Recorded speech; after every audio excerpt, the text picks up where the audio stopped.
దేనికోసారి స్తోత్రం చేద్దాం. హల్లెలూయా, హల్లెలూయా, హల్లెలూయా. సరే, మొదటిగా దేవాతి దేవుడికి ప్రత్యేకమైన వందనాలు చెల్లిస్తూ ఉన్నాను. వచ్చిన మీ అందరికి కూడా ప్రత్యేకమైన వందనాలు. మీటింగ్స్ పెట్టాలని ఆశ ఉంది.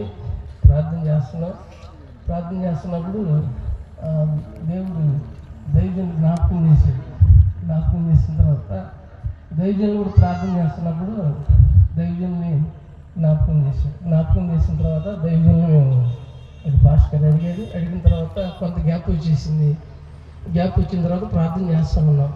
మరలా ఇలాగా వస్తానని 5వ అవర్ వస్తానని చెప్పిన తర్వాత 4వ తారీఖు కూడా కలిపి 5వ అవర్ ఏర్పాటు చేయటం జరిగింది.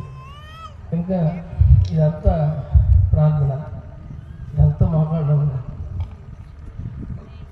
సంఘం అంతా రోజుకొచ్చి 9 గంటలు ప్రార్థించింది. అంటే దగ్గరగా సుమారు 2 నెలలు ప్రార్థన చేశాం.